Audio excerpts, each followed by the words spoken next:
Hello and welcome to PNB MetLife JBC Bootcamp. With the pace of the game changing so much, with badminton becoming a really aggressive game, we are seeing very less deceptive players these days. But when a deceptive player gets on the court, he's bound to be a winner. But the question arises, can deception be taught to a player or is it very natural to any player? But to find out answer on this, we have none other than former national champion, chief national coach, my favorite, U.Vimal Kumar. Welcome Vimal, welcome to PNB MetLife Bootcamp. I need to know more about deceptive strokes. It is said that deceptive strokes cannot be taught. It comes natural to a player.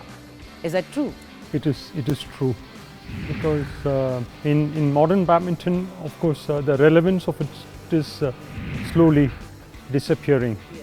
But if you look at it in the 80s and in the early 70s and 50s, for Indians, the deceptive strokes come very naturally because we have supple wrists, and so that's always has been our plus point.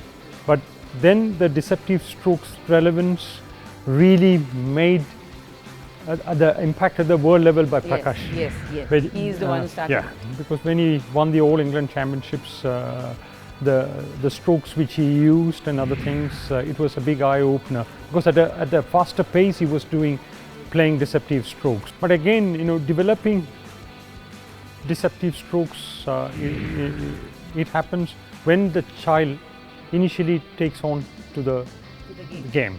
When they are taught the fundamentals, lots of the children, they come in for fun, they try flashy strokes. Yes. So the tendency of our coaches, and it is very normal that we curb that instinct. So in my opinion, that should not be done.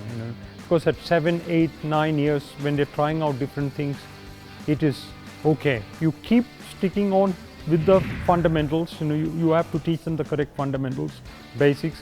But when they are trying out tricky shots and such things, we should not restrict them. Let them play on. But then, you have to give them the inputs when you should be using that. Instead of making them stop using it, if you can tell them at what stage you should be doing it, how you take the shuttle early at the net, those times you try these shots.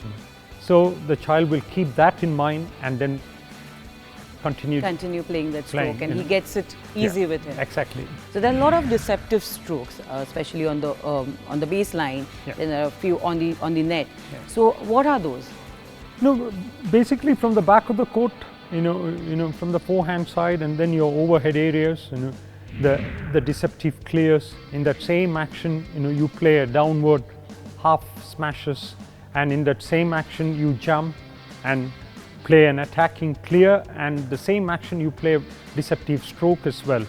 So such things are there. Normally the good players execute such shots from the back of the court, and then again you play deceptive strokes when you are under the shuttle, when you are in command. And same applies to at the net area as well. You need to take the shuttle early at the net and then play deceptive shots. So now that we've learned that deceptive stroke cannot be taught, it has to be inborn, natural. So if your small child is playing those flashy strokes on court, don't stop him. Let him experiment. He's going to become a great deceptive player. Subscribe to PNB MetLife JBC Bootcamp channel right now and get more videos on strategies, techniques, nutrition and a lot more. What are you waiting for? Do it now. Training should be harder than the game.